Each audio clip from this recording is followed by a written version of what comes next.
등불이 켜진 신부들이 공중으로 끌려 올라갈 것입니다. 80억 명의 세계 인구 중에 그리스도인은 약 24억 명이 된다고 하니 3분의 1 정도 됩니다. 사람의 3분의 1은 초청을 받은 숫자이고 택함을 받는 숫자는 이보다 적을 것입니다. 무화과 나무 시즌에 깨어난 열처녀는 신랑을 맞이하기 위해 신부 단장을 하는 신자들을 상징합니다. 어떤 사람은 주님의 날에 24억 명 전체가 들림 받을 것이라고 주장하지만 터무니없는 말입니다. 100%가 불가능한 이유는 열처녀 중에서 절반이 문 밖에 남겨졌고 사대교회도 몇 명에 불과했기 때문입니다. 문제는 그리스도인 중에서 열처녀의 비율이 얼마나 될지 모른다는 사실입니다. 우리 주위에서 신부 단장을 하는 사람들을 만나기 어려운 것을 고려하면 대략 10%라고 예상해 봅시다. 가령 24억 명 중에서 전 세계에서 열처녀의 비율이 약 2.4억 명이라고 예상한다면 그 중에 절반만 들림 받을 것으로 예상할 수 있으나 이것은 정확한 숫자가 아닙니다.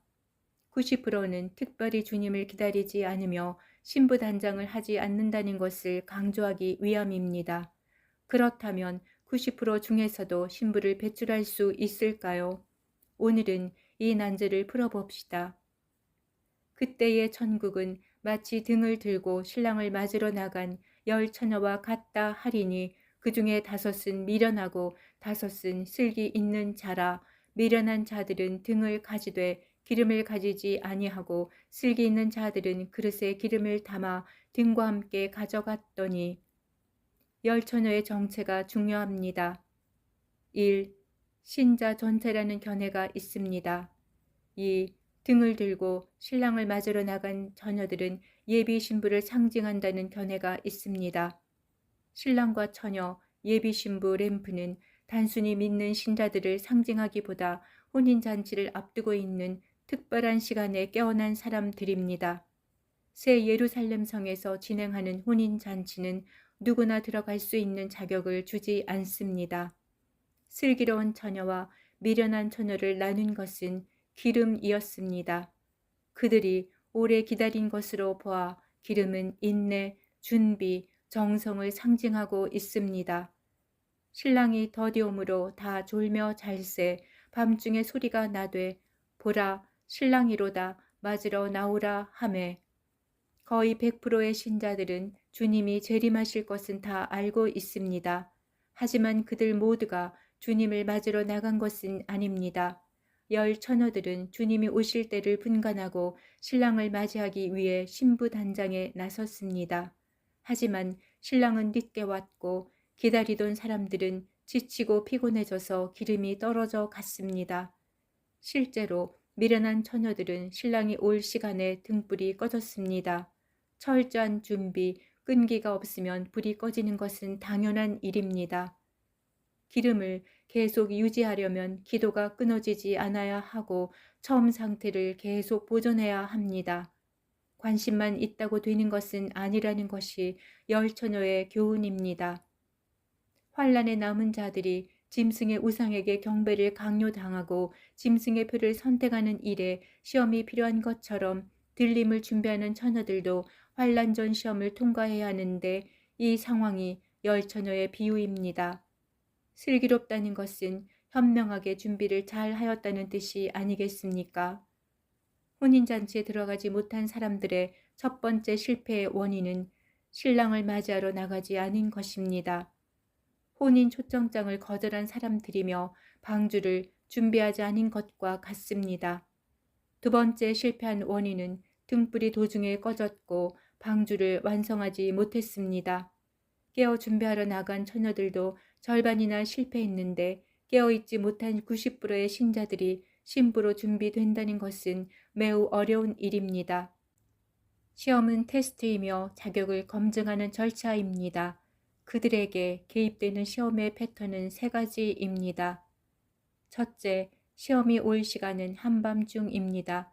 신랑이 늦게 와서 인내하지 못했고 한밤중이어서 잠을 자게 만들었습니다.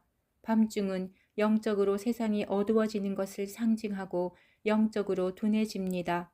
곧 세상 위에 완전한 밤이 내릴 것입니다. 죄악이 증거하면 신자들이 더 정신을 차리고 깨어나야 하는데 세상 사람들처럼 잠에 빠졌습니다. 왜 둔해질까요? 세상의 음행과 매개하는 것들이 우리 시대에 매력적으로 나타난 것입니다. 죄악의 밤이 깊어지면 신자들도 사악한 세상에 동화될 뿐만 아니라 실망하고 지쳐서 잠에 빠지기 쉬워진다는 교훈입니다. 두 번째, 시험을 만났을 때 이겨내야 합니다.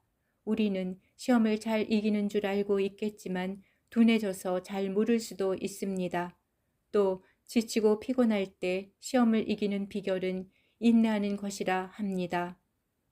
시험을 참는 자는 복이 있나니 이는 시련을 견뎌낸 자가 주께서 사랑하는 자들에게 약속하신 생명의 면류관을 얻을 것이기 때문이라.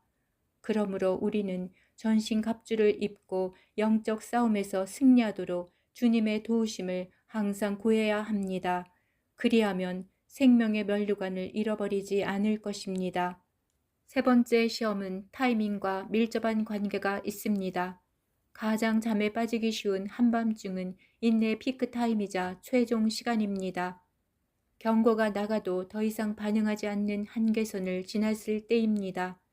타이밍을 놓치면 헛수고라는 사실은 우리 모든 삶에서 경험하는 일입니다. 기회의 신에게는 앞머리만 있고 뒷머리는 대머리라고 합니다. 때를 놓치지 않기 위해 신부들은 이 시간에 더 많이 노력해야 등불이 계속 유지될 수 있을 것입니다. 신부 단장을 하는 준비 기간은 무화과 나무의 한 세대의 길이입니다. 오랜 기간 준비해야 성공할 수 있다는 뜻이고 특별한 마음가짐이 없으면 성공하기 어려울 것입니다. 특별한 마음은 더 긴장하고 지극한 정성과 노력이 뒷받침되어야 한다는 뜻입니다. 우리는 자신의 영적 상태를 보고 등불이 꺼졌는지 환하게 밝히고 있는 상태인지 분간할 수 있을까요? 일어나라, 빛을 발하라. 이르 내 빛이 이르렀고 여호와의 영광이 내 위에 임하였음이니라. 보라, 어둠이 땅을 덮을 것이며 캄캄함이 만민을 가리려니와 오직 여호와께서 내 위에 임하실 것이며 그의 영광이 내 위에 나타나리라. 하나님께서 땅을 내려다 보시면 지구는 어둠으로 캄캄한 상태로 보일 것입니다. 그런데 이따금 빛이 반짝이는 것을 볼 수 있을 것인데 그들은 등불을 밝힌 경건하고 순결한 슬기로운 처녀들입니다. 내 빛이 이르렀고 빛이 하늘에까지 비추는 자들이 그날에 주님의 영광이 그들 위에 임할 것입니다. 신부가 빛 가운데서 올라갈 순간이 눈앞에 있습니다. 아멘. 마라나타.